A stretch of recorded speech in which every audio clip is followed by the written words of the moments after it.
Okay, for this learning opportunity, we're going to be using numbers.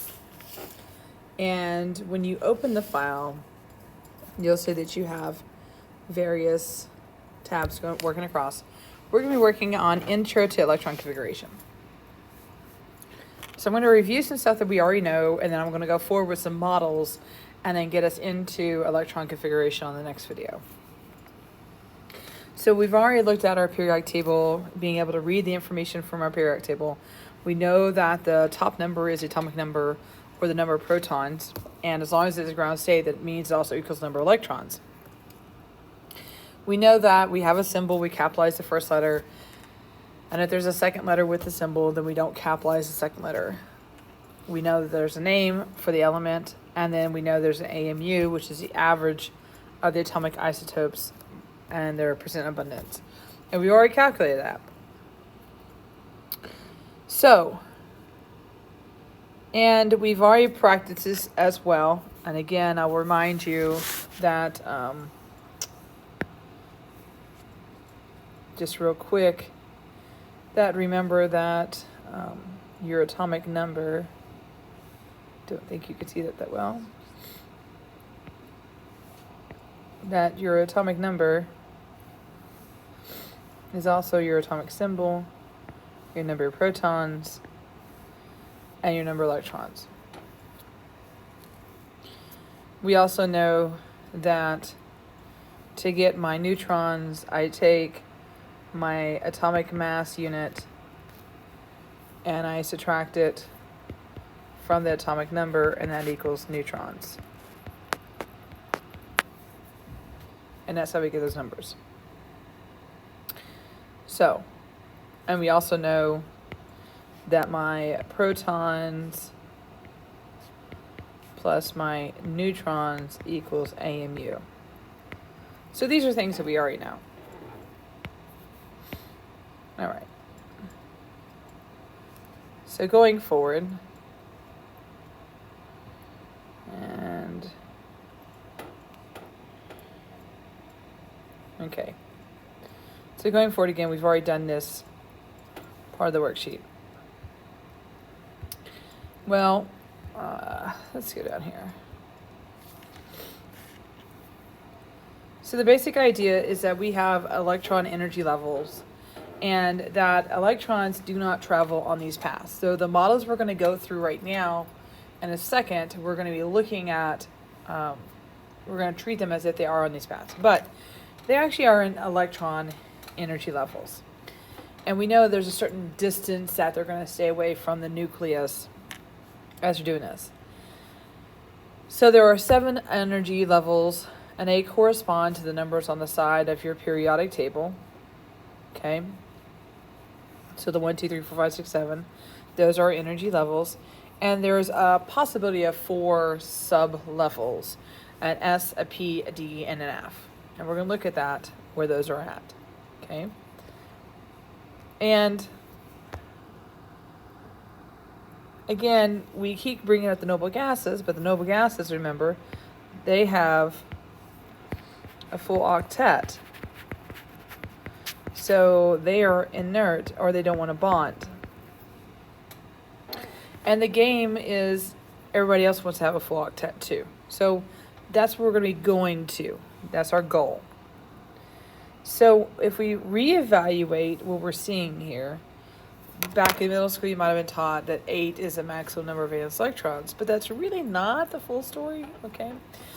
Because we end up with these transition metals here and these inner transition metals, and we got to somehow fit them in. And so if we look at it again, we're going to find that the number of electrons differs based on my rings.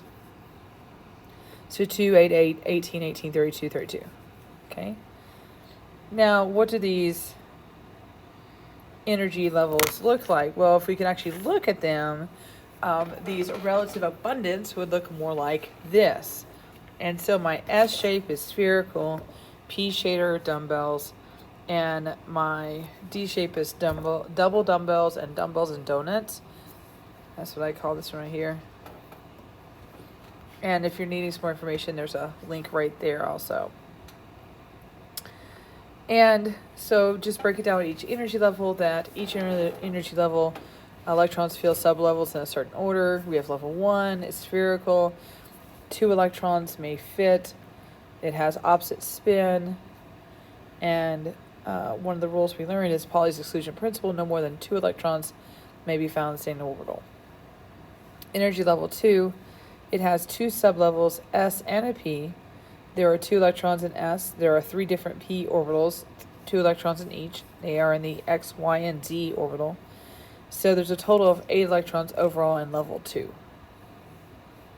For level 3, we have 3 sublevels, S, P, and D.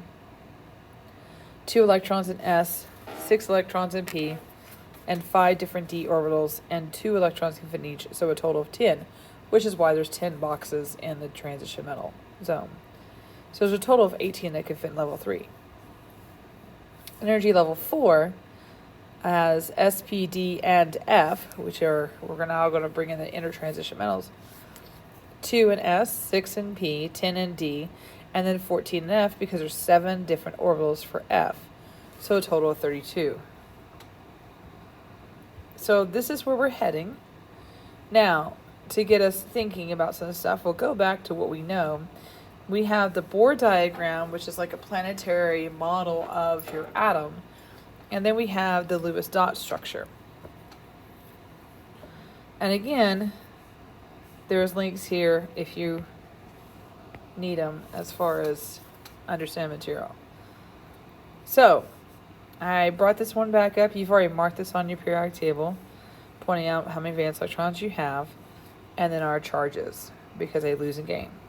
So, what you're going to do on this section here is I need you to do these 5 boxes here. Well, it's actually 10. 1, 2, 3, 4, 5.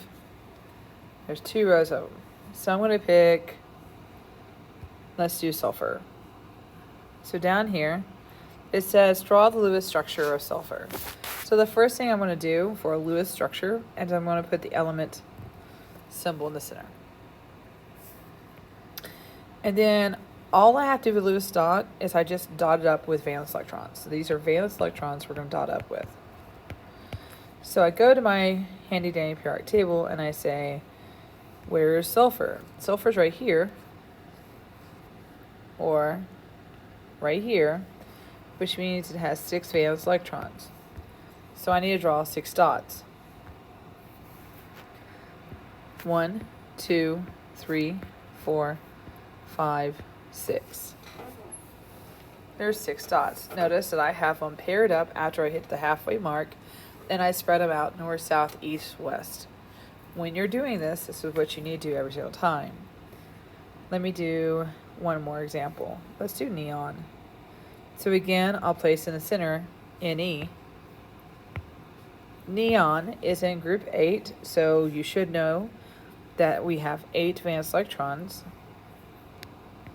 1, 2, 3, 4, 5, 6, 7, 8. So I want you to finish these off for the Lewis dot. Now let's look at the Bohr model. I'm going to do the same 2 that I just did earlier.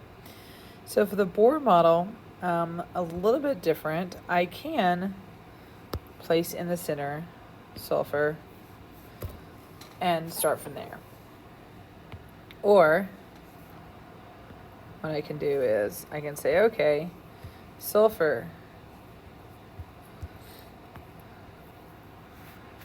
atomic number is 16, and I look at my periodic table, it has atomic mass of 32.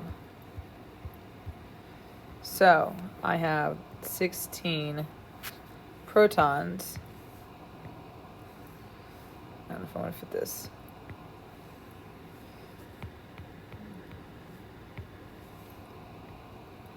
Oops, I don't know what just happened.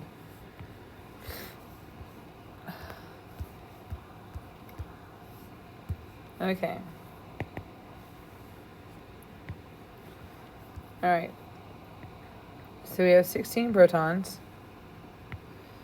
And as I said earlier, we have 32 minus 16, because 32 is my atomic mass, which means I have 16 neutrons. Okay. Now, once I have that done, let's go put in our rings. So go to our periodic table.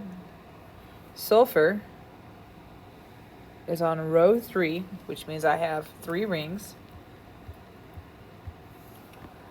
So 1, 2, 3. Now,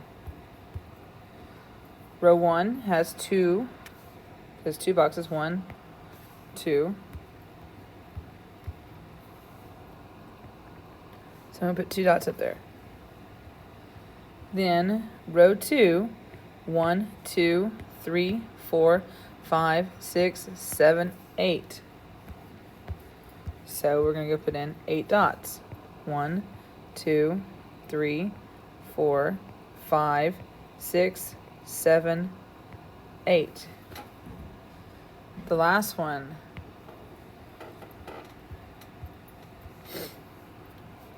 1, 2, 3, 4, 5, 6. 6 dots for the final ring. 1, 2, 3, 4, 5, 6. And those on the outside, those are your valence electrons. Okay, those are ones responsible for bonding. Let's do neon real quick. So I'm going to draw my nucleus. Okay, and I'm going to go to my periodic table, and there's neon. Okay.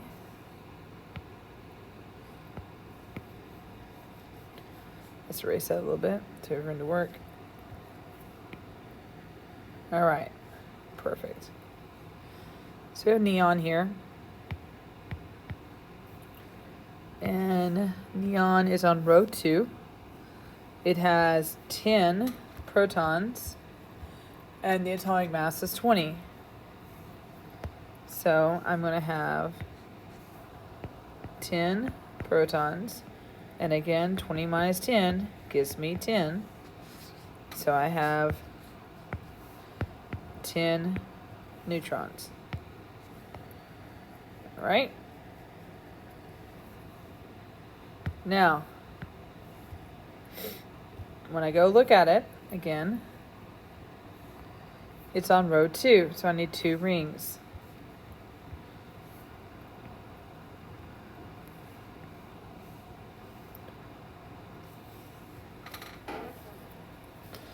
Row 2, 2 rings. So, once again, I'm looking and I go 1, 2 for the first ring, 2 electrons. Then I go to my next ring, 1, 2, 3, 4, 5, 6, 7, 8. 8 valence electrons. 1, 2, 3, 4, 5, 6, 7, and 8. So you guys need to finish out the last bit of this. You should have 6 to do, 3 elements each, 1 for the Lewis dot and 1 for the Bohr model. And when you finish that, let me know. Great job.